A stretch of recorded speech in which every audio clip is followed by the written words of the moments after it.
Hi everyone, welcome back to my channel. This is Kat. As many of you probably have heard that if you join management consulting, there's a very steep learning curve. And this steep learning curve can be even worse for people without any business background, such as PhDs or MDs. We focus all the past 10 years really in science itself instead of the business side of the science. So if you decide to leave academia and join consulting instead, many people have done this transition, probably told you the learning curve is steep. So how do you actually manage this steep learning curve? What does it actually mean? What do you actually have to learn in management consulting, perhaps before even joining, to really have yourself conceptualize this idea and make it easier during the transition? And this is what this video about. I really want to share with you what you should expect when transition from academia to management consulting. And I hope by the end of this video, you have, a generalized idea that at least make this process a little bit easier. And if you are new to my channel, from what I've just told you, you can probably guess that on my channel, I share my life in management consulting and help people who want to transition from academia into consulting, such as providing some insider views as a current strategy consulting in healthcare. Regarding my background, I got my PhD in biology in the United States last year, and I joined a consulting firm right after that. So if you're interested in such topics, or if you're thinking about potentially leaving academia to see what other opportunities are out there, my channel is right here for you. And if you find this interesting, please subscribe to my channel, and I have many more contents about this topic. Without further ado, let's get started. So before I talk about or how to manage this steep learning curve, I really want to explain why the learning curve is really steep, especially for PhDs. Imagine, I was a PhD candidate, let's say finishing my grad school now.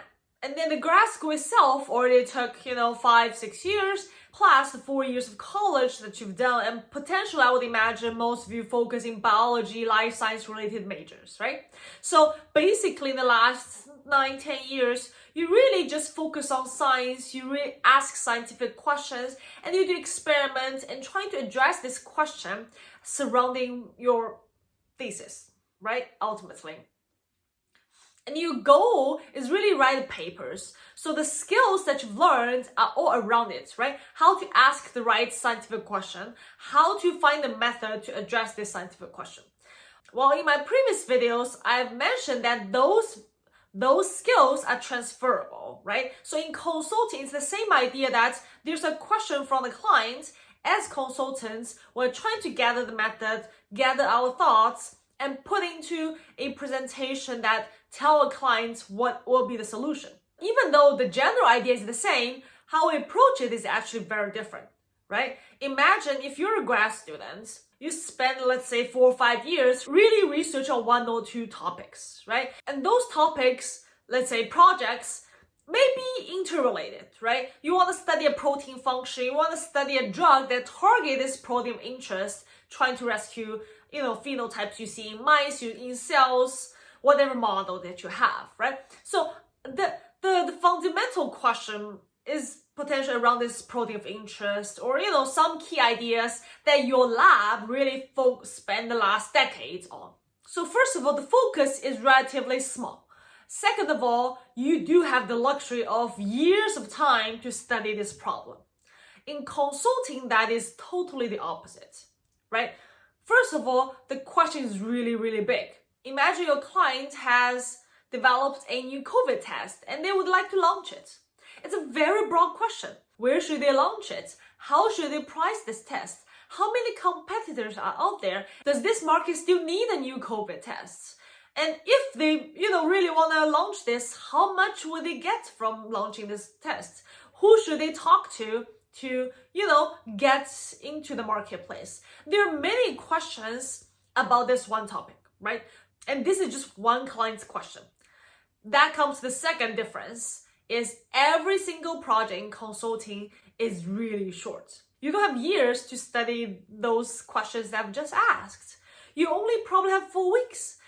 You want to leave the first week to really understand your client's technology. You want to spend the last week really putting everything together. And let's say it's a 6-week project. That really leaves you only 4 weeks to actually think about how to approach these questions and what are the solutions, right?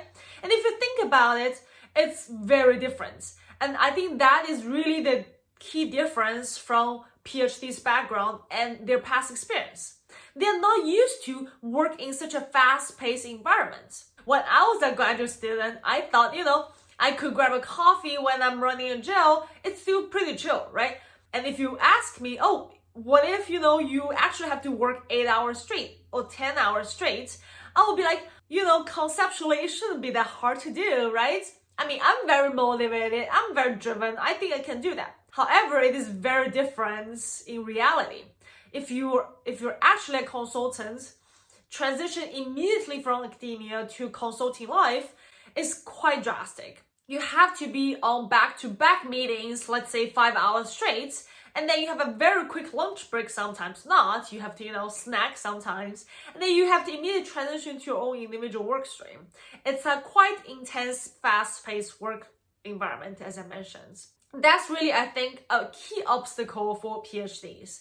And how would you manage this problem? From my perspective, I think there are 3 solutions. First is the 80-20 rule. I'm sure you've heard many times from podcasts, from an informational interview with a consultant in your dream firm, or, from those YouTube videos. 80-20 rule applies almost to all questions in this world, pretty much. I would say academia is really the exception of that. Think about any problem you have to deal in life. Let's say you are hosting a party, right? And then you have to think about what are the most critical pieces to put this party together. Is it the food? Is it the guest list? You really want to prioritize these things, right? What are the most critical things to make this party successful? The same rule applies in consulting. For consulting projects, there are always those key questions we really want to answer, right? So the overarching question from the client is, how should we launch this COVID test? There are many ways to answer this question, but there are key pieces that you cannot ignore, because when you ignore it, it's going to be a disaster when your client actually listen to and execute in your way. So for example, you cannot ignore the market. Who are the competitors in the market? What are already launched, right? Is client's technology fitting to this market? Will there be any market share the client can get? And second of all, the customers, right? Who are the key stakeholders for using this COVID tests? I mean, it's not us, honestly. It's those commercial labs, it's those hospital labs that do those COVID tests.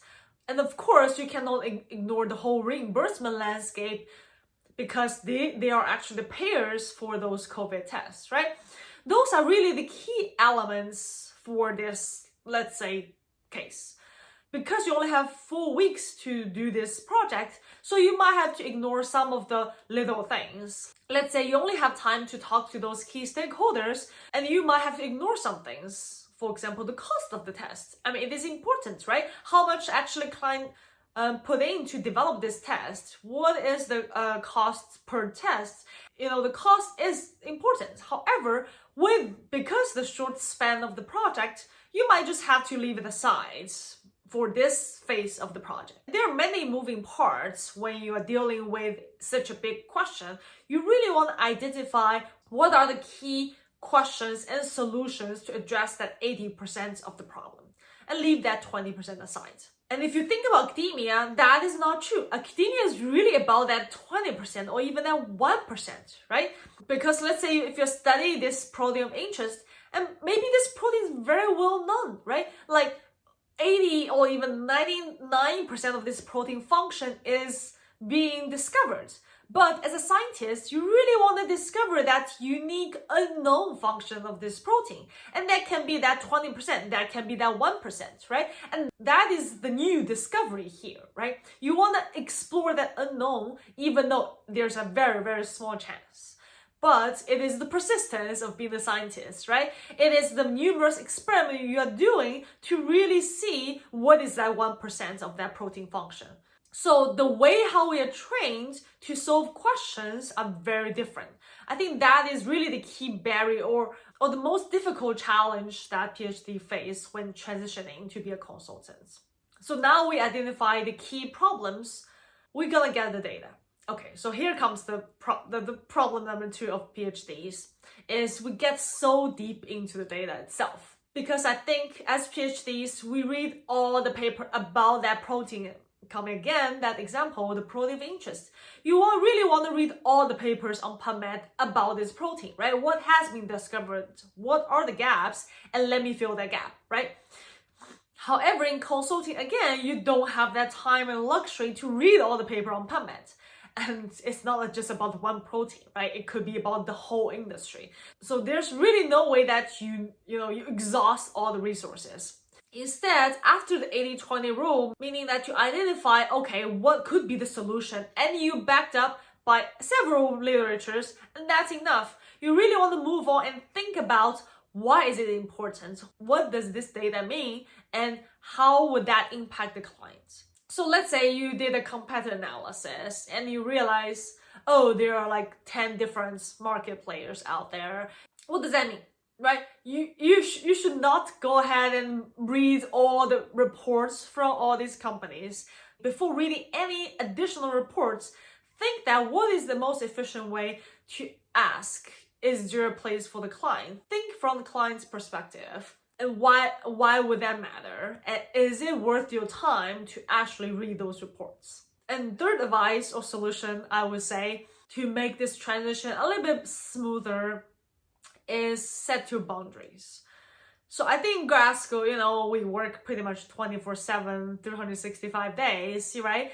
You might be in the lab doing Thanksgiving, on Christmas Day. Maybe there's a very precious cell line you just acquired and you really have to expand it.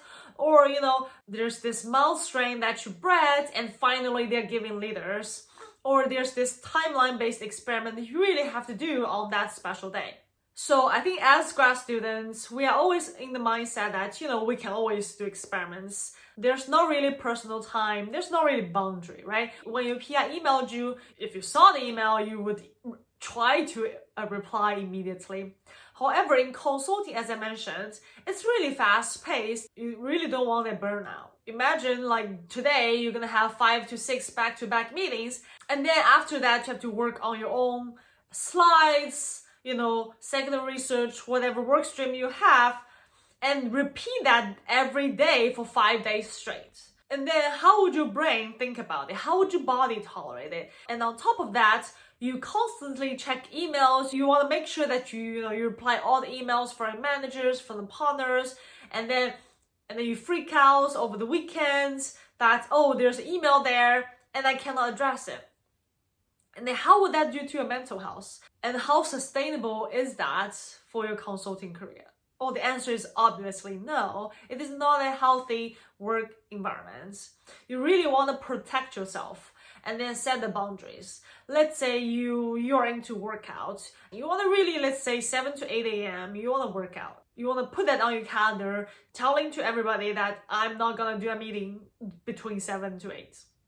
Or let's say you're a parent, so you have to pick up your kids, let's say at 3 p.m. and you have to drop him or her off at the after school class, right?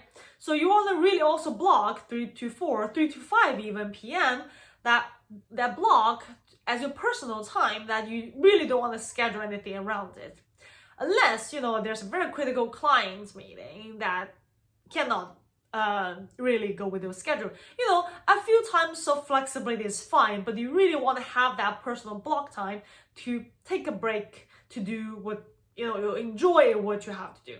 And similarly, for this video, I'm also taking this 80-20 rule that I already explained that 80% of the most critical thing that what kind of steep learning curve transitioning from academia to consulting and what other solutions possibly could be. And I think the other 20% PhDs might face difficulty in learning is first, consulting is a client-facing work. So you really want to be ready to present yourself at any time in front of clients. So there are some client management skills that you have to learn along the way as well. but I don't think that's as steep as the first 80% I've mentioned. Personally, I think that 20% is something that, PhDs can handle, and I would just not elaborate here. In the end, there's this key message I want to convey. Don't be afraid of this steep learning curve. It is steep, it's challenging. Take the challenge, grow yourself is what, PhDs are good at. Grad school is not an easy task, right? It's a few years of really hard work. And if you can make that, you can definitely make the transition from academia to consulting. So don't let all these steep learning curve deter you. I'm sure you can do amazing transitioning to be a consultant if given the chance. I really hope that this video helped you understand a little bit more on the consulting side, that if you would like to do the transition, what you're facing and what could be the solutions. If you like this video, please thumb up, and if you have any questions, leave the comment below and I will address them as soon as possible. Thank you so much for watching this video. I will see you next time.